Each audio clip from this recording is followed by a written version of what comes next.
अस्सलामुअलैकुम वरहमतुल्लाहि वबरकातुहू। तमाम लोगों को सलाम और वतन अज़ीज़ से दूर दियार गैर में जो लोग हैं उनको दिल की गहराई से सलाम। मैं अभी मौजूद हूँ धीरकोट में और कैमरे में आपने देख लिया होगा हमारे तहसील के बेहतरीन जर्नलिस्ट और मरकज़ी नायब सदर PFUJ यानी राजा महताब अशरफ साहब मेरे साथ तशरीफ़ फरमा हैं। और ये आज़ाद कश्मीर के वह जर्नलिस्ट हैं जो पाकिस्तान की जो सहाफ़ी बरदरी है उसके ये मेंबर भी हैं।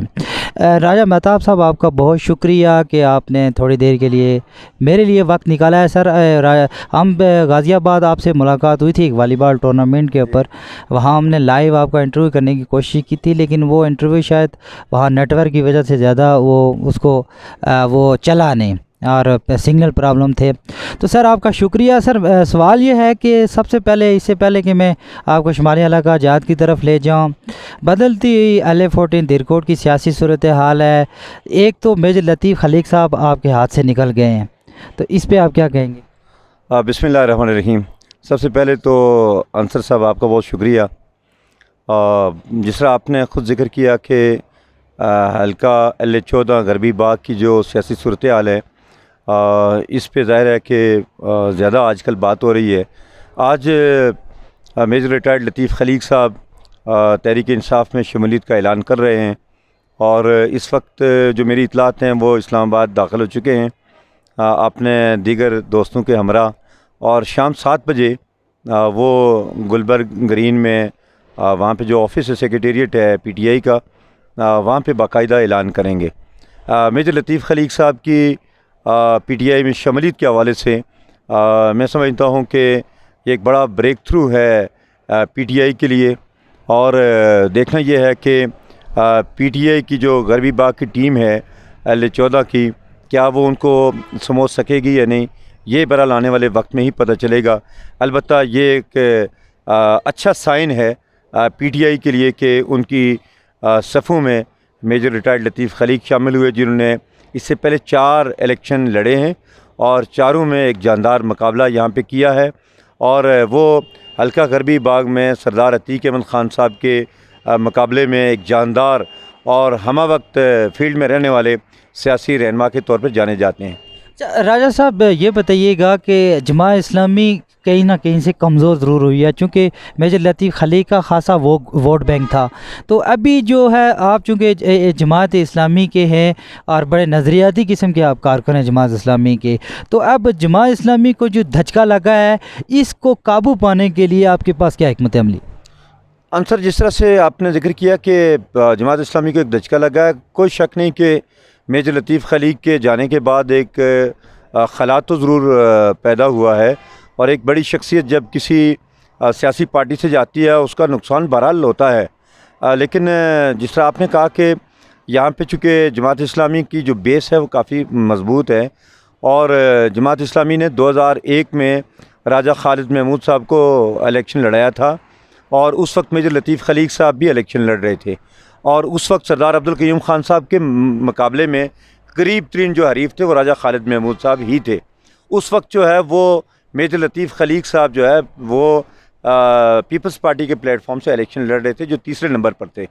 इस हवाले से अगर देखा जाए तो जमात इस्लामी का जो नज़रियाती वोट है और जो वोट बैंक है उसमें किसी हद तक फ़र्क तो ज़रूर पड़ेगा, लेकिन मुझे ये लगता है कि वो उसको जो कमी है उसको पूरा करने का वो एहतमाम करेंगे और ये कमी वो पूरी कर लेंगे। इसलिए कि इस वक्त इनके पास यहाँ पे एक बड़ी जानदार टीम मौजूद है और फिर राजा खालिद महमूद साहब को ही इलेक्शन लड़ाने का यकीनन फ़ैसला होगा। ये फ़ैसला तो ज़ाहिर है उनकी हाईकमान करेगी, लेकिन वही इलेक्शन में हिस्सा लेंगे और वो यहाँ पे हल्का गरबी बाग के अंदर एक बड़ी सियासी शख्सियत के तौर पे जाते हैं और उनका कदकाठ है। फिर वो अपनी शराफत के एतबार से, अपने अच्छे कामों के एतबार से, जो समाजी काम है उसके एतबार से जो है उनका एक अच्छा बड़ा नेटवर्क यहाँ पे मौजूद है। और उनको ये भी अज हासिल है कि उनका ताल्लुक़ तो चूँकि अपर बेल्ट से है, जो राजपूत बेल्ट है, लेकिन अगर देखें तो जो हमारा जो लोअर बेल्ट है उसके अंदर भी एक बड़ी टीम उनके साथ मौजूद है, जिसमें सईद जोश एडवोकेट मौजूद हैं, जावेद आरफ मौजूद हैं, ताज अब्बासी मौजूद हैं, इसी तरह से उबैदुर रहमान समेत कई बड़ी जो वेल नोन लोग हैं वो उनके साथ मौजूद होंगे। तो यकीनन इलेक्शन के अंदर एक जानदार मुकाबला वो देंगे। अच्छा राजा साहब, ये बताइएगा कि रात को एक वीडियो मैंने आपकी देखी है जिसमें आपको पता है एक बदलती सूरत हाल मियाँ नवाज़ जो है खुफिया ताकतों के ख़िलाफ़ बोलना शुरू हो गए हैं। राजा फ़ारूक अब्दुल ख़ान ज़ाहिर मियाँ नवाज़ शरीफ के एक कारकुन हैं, सिपाही हैं, और इस वक्त के रियासत के वो प्राइम मिनिस्टर हैं। तो आपने उनके हक़ में रात को वीडियो वायरल की है, इस पर थोड़े से आप एक्सप्लेन करें प्लीज़। आंसर, जिस तरह से वज़ीर-ए-आज़म आज़ाद कश्मीर के ख़िलाफ़ लाहौर में एक एफ़आईआर दर्ज हुई जिसमें उनका नाम भी है, वहाँ पे वो मियाँ नवाज़ शरीफ के वेल विशर हैं, उनके कारकुन हैं, किसी और पार्टी के कारकुन हैं। मुझे इससे कोई सरोकार नहीं है। मैं ये समझता हूँ कि वो आज़ाद हुकूमत रियासत जम्मू कश्मीर के वज़ीर-ए-आज़म हैं, और एक वज़ीर-ए-आज़म के ख़िलाफ़ इस तरह से एफ़आईआर दर्ज करना पाकिस्तान में ये नाइंसाफ़ी है, और इस पे हमने बात भी की है, और इस पे मैं समझता हूँ हमें एहतजाज करना चाहिए पूरी रियासत जम्मू कश्मीर के आवाम को, इसलिए कि इस अमल से जो है वो हिंदुस्तान की मीडिया को, हिंदुस्तान को ये मौका मिलता है कि वो मकबूजा कश्मीर के अंदर जो इस वक्त 80 लाख लोग जो लॉकडाउन का शिकार हैं 14 माह से, उनको ये बात बावर कराने की कोशिश करेंगे कि आप जिस पाकिस्तान की बात करते हो उस पाकिस्तान में तो आपके वहाँ पे इलेक्टेड वज़ीर-ए-आज़म को वहाँ पे उनके ख़िलाफ़ एफ़आईआर दर्ज की जाती है, और ये एक ठीक मैसेज नहीं है, गलत मैसेज है। और इस हवाले से मैं समझता हूँ जिसकी जितनी मज़म्मत की जाए वो कम है, इसलिए कि ये इख्तियार हम पाकिस्तान के किसी भी शहरी को नहीं दे सकते कि वो आज़ाद कश्मीर के वज़ीर-ए-आज़म के ख़िलाफ़, कि पाकिस्तान के किसी हुकूमत को नहीं दे सकते, पाकिस्तान के किसी इदारे को नहीं दे सकते कि वो आज़ाद कश्मीर के वज़ीर-ए-आज़म के ख़िलाफ़ एफ़आईआर दर्ज करे और वो गद्दारी का सर्टिफिकेट जारी करे। ये सर्टिफिकेट जो है वो आज़ाद कश्मीर के लोगों को जारी ना किए जाएं, इसलिए कि रियासत जम्मू कश्मीर के आवाम ने पाकिस्तान के साथ जो है वो रहने का फ़ैसला किया है, और रियासत जम्मू कश्मीर के आवाम ने पाकिस्तान से पहले कश्मीर बनेगा पाकिस्तान का नारा लगाया था। आज भी 90 साला सैयद अली गिलानी मकबूजा कश्मीर के अंदर हिंदुस्तान की 9 लाख फ़ौज की मौजूदगी में ये नारा लगाता है कि हम पाकिस्तानी हैं, पाकिस्तान हमारा है। पाकिस्तान को पाकिस्तान के अंदर से लोगों से ख़तरा हो सकता है, खा वो सिंध के हों, पंजाब के हों, केपी के हों, बलोचिस्तान के हों। आज़ाद कश्मीर और मकबूजा कश्मीर के आवाम से कोई ख़तरा नहीं है, और अगर हमें कोई ये गद्दार कहेगा तो हम ये समझते हैं कि पाकिस्तान के अंदर रहने वाले बेशुमार लोग पाकिस्तान के गद्दार हैं, और उनका रिकॉर्ड मौजूद है। वो सियासत के मैदान के अंदर भी हैं और दीगर शोबों के अंदर भी हैं। पाकिस्तान को और पाकिस्तान की हुकूमत को उनको आइडेंटिफाई करना चाहिए, और उनके हवाले से बात करनी चाहिए, उनके ख़िलाफ़ कार्रवाई की जानी चाहिए। उन लोगों के ख़िलाफ़ कार्रवाई होनी चाहिए जिनके ख़िलाफ़ जो सेक्शन 6 लग रही है, जो गद्दारी के मुर्तकिब हुए हैं, वो लोग कि जिन्होंने पाकिस्तान के आइन को तोड़ा है, उनके ख़िलाफ़ कोई कार्रवाई नहीं होती।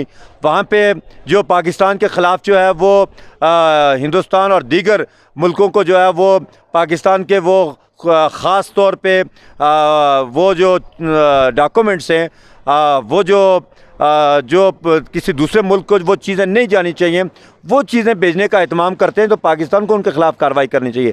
आज़ाद कश्मीर के वज़ीर-ए-आज़म खा वो राजा फ़ारूक अदर हों, खा वो बैरिस्टर सुल्तान महमूद हों, खा वो चौधरी मजीद हों, खा वो सरदार अतीक हों, खा वो डॉक्टर खालिद या अब्दुल रशीद तराबी हों, या कोई और लीडरशिप हो, इनके ख़िलाफ़ या इनके कारकुनों के ख़िलाफ़ किसी को ये राइट नहीं पहुँचता, कोई हक़ नहीं पहुँचता कि इनको गद्दारी का इनके ख़िलाफ़ मुकदमा किया जाए और ये सर्टिफिकेट जारी किया जाए। तो इस हवाले से हमने इस पर बात की है, और ये बात आइंदा भी हम करेंगे, हर फोरम पे करेंगे, और हम ये कहेंगे कि वज़ीर-ए-आज़म पाकिस्तान के साथ जो लोग मौजूद हैं वो उनके खैर खा नहीं हैं, जो उनको इस तरह से गलतियाँ करवा रहे हैं।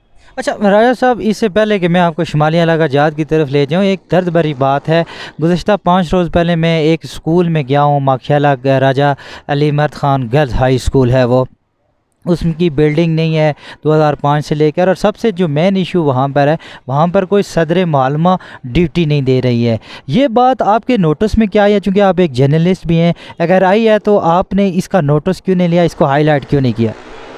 आंसर ये एक सिर्फ मखियाला गर्ल्स हाई स्कूल का ही मसला नहीं है, ये मसला वाकई उसका है जो आपने कहा। ये अखबारात के ज़रिए से हाईलाइट किया भी है, और अच्छा हुआ कि आपने भी इस पर बहुत तवज्जो दी, आपने इसको बहुत हाईलाइट किया है, आपका भी बहुत शुक्रिया। इस तरह के कोई एक केस नहीं है, हम अपने इस हलके के अंदर अगर देखें तो कई दर्जन तालीमी इदारे ऐसे हैं जहाँ पे जो है वो उनके स्कूलों के और कॉलेजेस के सरबराह मौजूद नहीं है, और फिर सैकड़ों ऐसे तालीमी इदारे हैं जहाँ पे स्टाफ मौजूद नहीं है, और ऐसे ही बेशुमार इदारे हैं कि जहाँ पे वहाँ फैसिलिटीज़ नहीं है।